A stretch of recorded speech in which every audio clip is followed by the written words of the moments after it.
Now for the poll vault, where we take a look at some of the latest matchups in the 2020 election. Here to break down the results with us is former Naval Intelligence Officer, attorney, and Republican political strategist, John Jordan. John, always great to have you on the show today.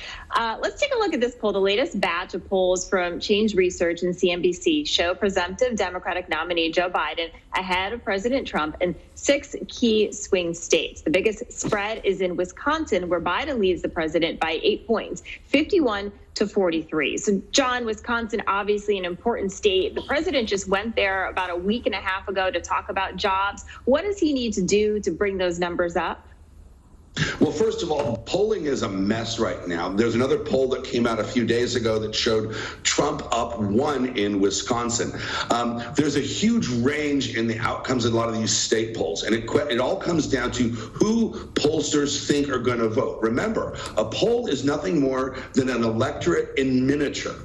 And so they have to make correct assumptions about who the electorate is going to be, Republicans versus Democrats. Now, these polls, national and state, have consistently oversampled Democrats, including the Fox News poll, which showed them at 45 and 47% Democrat, when in fact, since 2000, the self-identified Democrat voters have never exceeded 39%. Similarly, they're saying that 25% of the electorate will be Republican, and since 2000, Republicans have never comprised less than 32%. So when you look at, all of the guesses about who is going to turn out and vote and the assumptions that pollsters have to make, that's why you have such wide swings in these polls. Yeah, and also you kind of have to get the right sampling. You kind of have to know how many Republicans are going to vote and how many Democrats, which means you kind of have to know the answer before you ask the question.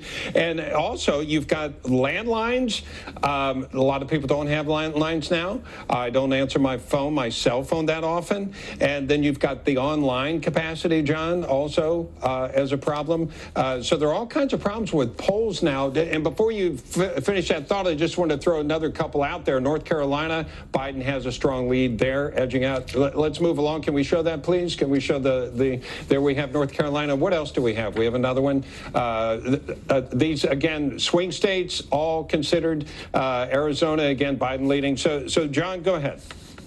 Well, consider the source. These are CNBC polls, right? Nobody thinks that NBC is unbiased and this is going to show a poll that does anything other than push the narrative that Trump is going to lose. There are other polls that show Trump, neutral polls that show Trump slightly ahead in North Carolina. Again, a wide swing in these polls, depending on who's doing them. A couple things also to point out is that the concept of the shy Trump voter is very real, especially in light of the riots and all of the invective that's directed towards Republicans in the media. A lot of people are not admitting that who they're going to vote for. Pollsters are telling me on both sides, Democrat and Republican ones, that they can't hardly get Republicans or Trump voters on the phone. They hang up on them. Further, you see some of the migration, the weakness in some of these polls is that some Republicans and Republican-leaning independents have moved away from Trump into the undecided category. Now, these votes are easy to pull back once the election is framed as a choice. We're only in the first week of July.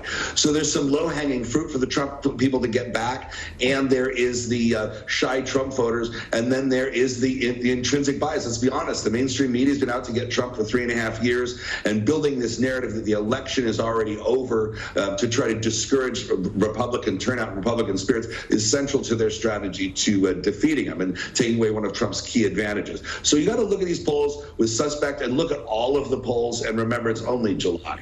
Yeah. Thank you, John. John Jordan. And coming back, we'll have more of American Agenda after this.